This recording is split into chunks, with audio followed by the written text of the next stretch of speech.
Hey there everybody and welcome to a new video. Today we're taking a look at a French micro brand called Belvans. Now Belvans reached out to me and said, would you like to review one of our watches? So just a little bit due notice, they did send me this watch. I didn't have to pay for it, but as with everything on my channel guys, if I think something's shitty, I will tell you. So with that being said, I took a look at the watch and I've got to say I was really quite impressed. Now the watch is essentially, I would call it a cubitus style watch, but it's certainly something that's in vogue. It's got that 70s sort of look about it. Very nice classical styling, really nice dress watch. Now you can get it in 3 different colorways, so you can get the typical standard gold color as you can see here, the rose gold version, which is the one obviously that I chose, and then you do also have this silver version, which I suppose the way it's finished would probably look like a white gold version or platinum even. In terms of retail, it says 1195 Australian dollars here, but I think that is dynamic in terms of the exchange rate. So the last time I looked, it was just over 1200 Australian dollars, but $1,200 for a watch, not bad. Now the watch is assembled in Besançon. Now Besançon is on the, I suppose, the foothills of the Jura Mountains, so very close proximity to Switzerland. There's some imagery here of them assembling the watches in their workshops in Besançon, but I've never been there. But some of the imagery that I saw on Google is a very, very nice looking town, and in some respects is very similar to what you would expect from the Swiss manufacturing regions for watches. But nevertheless, very, very deep-seated history of horology in the Besançon region. So this is something I've not done very often, but the unboxing. So the watch did come in a really nice, heavily varnished wooden box, you can see, with the Belvans logo and text and a nice gold sort of clip.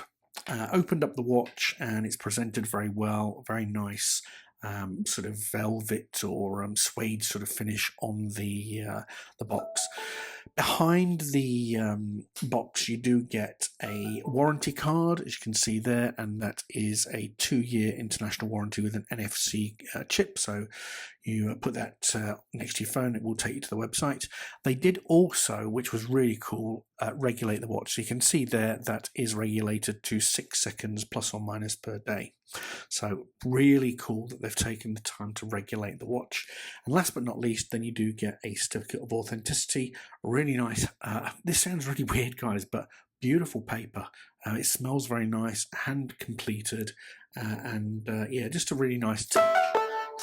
So on to the dimensions of the watch. So as a square watch, it wears quite large, but it is actually only a 38mm diameter, and you'll see it on my wrist later on. In terms of top to bottom measurements, you do have a 46mm from the top to the bottom. And when you look at the thickness, including that slightly raised case back at the bottom, you're looking at just 11mm, so it will wear well underneath a dress shirt, and that's probably good because it is a dress watch. Now the strap is something different, so you do have a 22mm strap with a cutout. More on that in a little while, but yeah, a rather unique sort of strap there. Moving on to the features, and this is where it gets really interesting. It is a titanium case. Now, I didn't find it to be particularly light, so I think there are probably some steel elements on there. But the big thing to point out is it's got a diamond-like carbon coating DLC, or if you're a citizen watch wearer, it's very similar to the Duratec coating that essentially helps with scratch resistance. Now, guys, please, that doesn't mean start dragging your wrists along brick walls and what have you. It will scratch. It just means that it's not susceptible to scratching. But overall, I found the finishing on the watch to be really, really good. It's a nice mix of polished and brushed accents. The one thing that was really frustrating for me as a videographer, or a poor attempt at one at that, is the Musso black dial. Now, this dial has this Musso paint on it. Basically, it's the blackest black paint you can get and absorbs around about 99.4% of all light. It is essentially a black hole on your wrist. Now, that doesn't mean I'm being negative. What it just means is that the dial is super black, and you've got to see it to believe it. It is dead. But what it does do is make those applied indices look absolutely awesome. There's this beautiful, silly as it sounds, darkness to this dial that just makes this watch pop. Like I say, with those finished hands and the indices, it just glows. It's beautiful. Really, really nice. Behind the watch is just as beautiful, and you've got a custom finished 8315 movement from Miyota. It's got a 60-hour power reserve. You can see there you've got blued screws, a heavily customized rotor. Really nice watch movement, and again they did adjust it to 6 seconds plus or minus per day, which is really cool. The crystal, you do have a sapphire with anti-reflective coating, although you don't need it with that abyss on your wrist, and you do have 100 meters of water resistance. Now, one point that I suppose is, it's not a negative, but it's just where a lot of watches let themselves down, is the strap. Now, this isn't a letdown in my book. It's just not what I would like. And I think for me, a glossier strap with a little bit more padding would have probably sort of set this watch off a little bit more and made it look nice. But you do have beautiful finishes, you can see there on the buckle with the Belvans logo.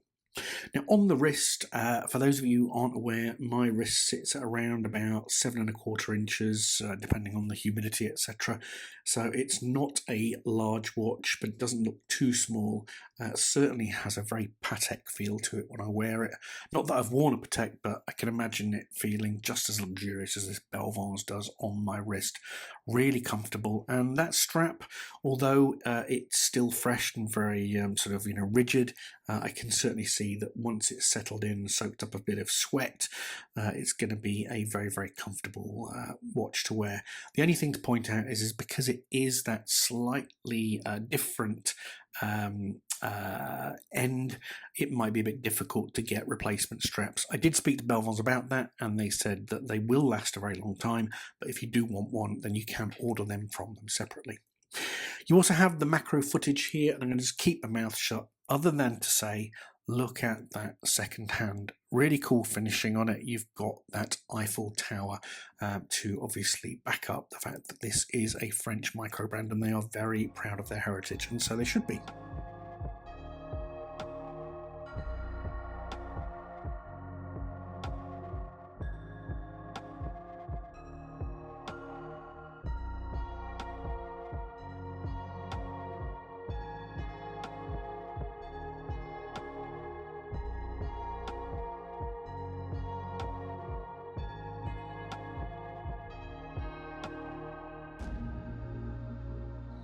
So on to my final thoughts.